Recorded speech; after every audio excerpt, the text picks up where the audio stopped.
अस्सलामु अलैकुम वरहमतुल्लाहि वबरकातुहू।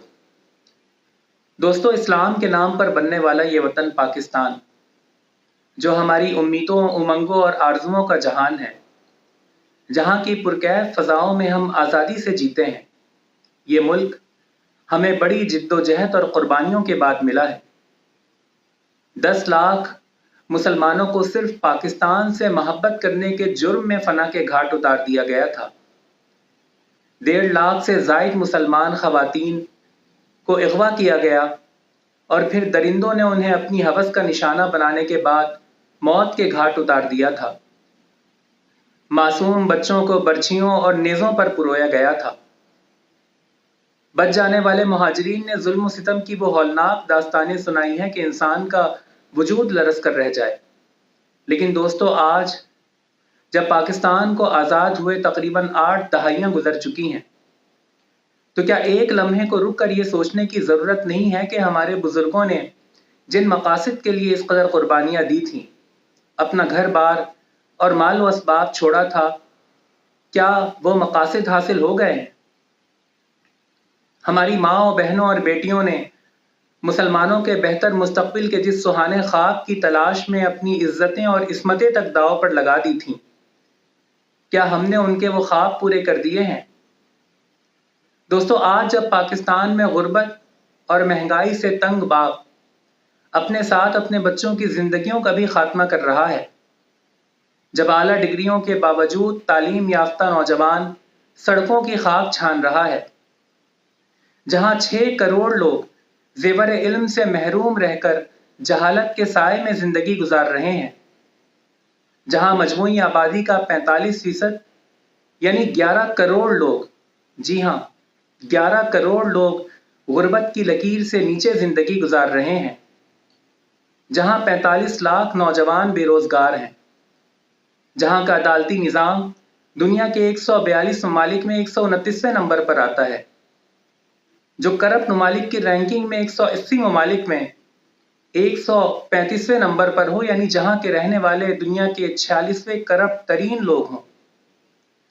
तो दोस्तों, ऐसे में अपने दिल पर हाथ रखकर सोचिए कि क्या ये वैसे ही पाकिस्तान है जिसका ख्वाब हमारे बुजुर्गों ने देखा था?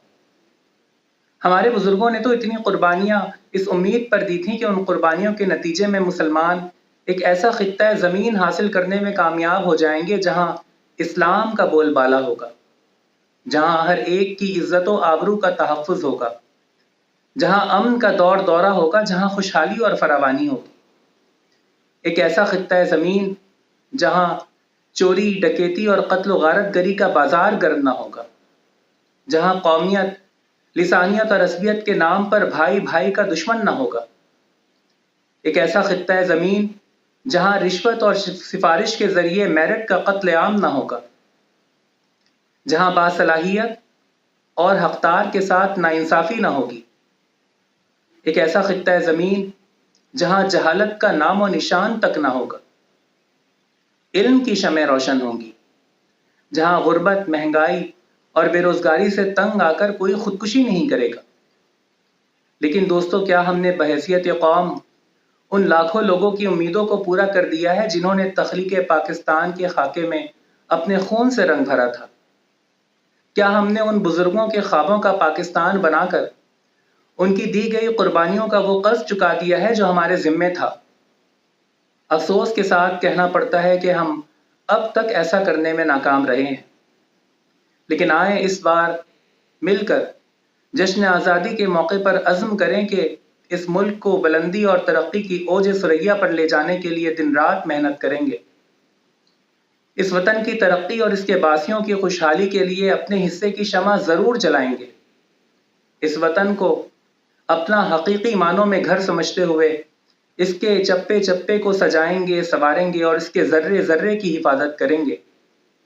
रब्बुल आलमीन से दुआ है कि खुदा करे कि मेरी अर्ज़ पाक पर उतरे वो फस्ल गुल जिसे अंदेशाए ज़वाल ना हो। यहाँ जो फूल खिले वो खिला रहे सदियों, यहाँ ख़ज़ा को गुज़रने की भी मजाल ना हो। यहाँ जो सब्ज़ उगे वो हमेशा सब्ज़ रहे, और ऐसा सब्ज़ कि जिसकी कोई मिसाल ना हो। گھنی گھٹائیں یہاں اتنی بارشیں برسائیں کہ پتھروں سے بھی رویدگی محال نہ ہو۔ خدا کرے کہ نہ خم ہو سرے وقار وطن، اور اس کے حسن کو تشویش ماہ و سال نہ ہو۔ ہر ایک فرد ہو تہذیب و فن کا اوج کمال، کوئی ملول نہ ہو، کوئی خستہ حال نہ ہو۔ خدا کرے کہ میرے ایک بھی ہم وطن کے لیے حیات جرم نہ ہو، زندگی وبال نہ ہو۔ حیات جرم نہ ہو، زندگی وبال نہ ہو۔